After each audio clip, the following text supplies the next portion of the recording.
నమస్తే welcome to ఇహా TV. ఏపీలో బీజేపీకి ఏముంది, ఎంతవరకు బలం ఉంది అంటే రాజకీయాల మీద పూర్తి అవగాహన ఉన్న వారికి అన్నీ తెలుసు. బీజేపీ ఇచ్చేది పొత్తులలో నైతిక మద్దతు మాత్రమే. ఇక గ్రౌండ్ లో బీజేపీకి పెద్దగా బలం లేదు. అంతేకాదు సొంతంగా పోటీ చేస్తే డిపాజిట్లు రావు అన్నది కూడా తెలుసు. అయితే కేంద్రంలో బీజేపీ బలంగా ఉంది. ఆ పార్టీని దాటుకొని సమీప భవిష్యత్తులో ముందుకు వెళ్లేందుకు మరో ఆల్టర్నేటివ్ పార్టీ కూడా జాతీయ స్థాయిలో లేకపోవడం బీజేపీకి వరంగా ఉంది. ఈ నేపథ్యంలో బీజేపీ కేంద్రంలో బలంగా ఉండడమే ఏపీ లాంటి చోట్ల ఆ పార్టీ పొత్తు రాజకీయాలకు రాయబారాలకు ఎంతగానో ఉపయోగపడుతోంది. మరోవైపు చూస్తే బీజేపీ పొత్తులలోనే ఎప్పుడూ గెలుస్తూ వస్తోంది. ముఖ్యంగా టీడీపీ ఏర్పాటు అయ్యాక బీజేపీకి అప్పటిదాకా ఉన్న ఓటు బ్యాంక్ అటు టర్న్ అయింది. అలా టర్న్ అయిన ఓటు బ్యాంక్ ను బీజేపీ తిరిగి పొందలేక ఆపుతోంది. దాంతో టీడీపీతోనే ఉమ్మడి ఏపీలో విభజన ఏపీలో పొత్తు పెట్టుకునే సీట్లు ఓట్లు తెచ్చుకుంటారు. తమాషా ఏంటి అంటే ఏపీలో ఉన్న 3 ప్రాంతీయ పార్టీలు బీజేపీతో ప్రత్యక్షంగా పరోక్షంగా చెలిమి చేసేందుకు యత్నించడానికి చూడడమే. 2014 నుంచి 2018 దాకా బీజేపీ టీడీపీ ఘటబంధన్ కొనసాగించింది.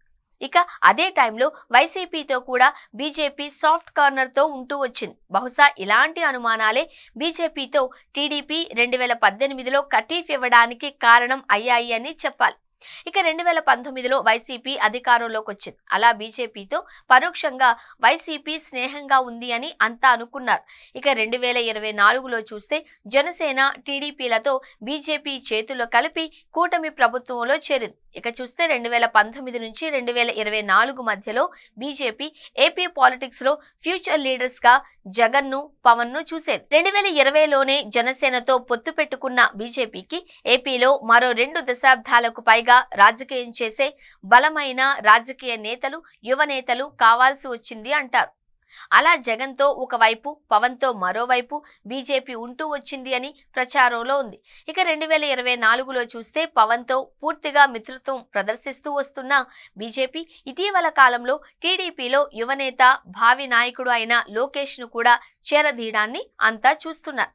తన వద్దకు కోరి ప్రధాని నరేంద్ర మోడీ పిలిపించుకోవడాన్ని చూసిన వారు అంతా ఏపీలో యూత్ లీడర్స్ మీద బీజేపీ ఫోకస్ చేస్తోంది అంటున్నారు. ఇక చూస్తే కనుక లోకేష్ లోని నాయకత్వ లక్షణాలను కూడా గమనిస్తూ వస్తున్న బీజేపీ భవిష్యత్తు రాజకీయ అవసరాల దృష్ట్యానే ఆయనతో కూడా మంచి అనుబంధం పెనవేసుకోవాలి అని చూస్తోంది అంటున్నారు.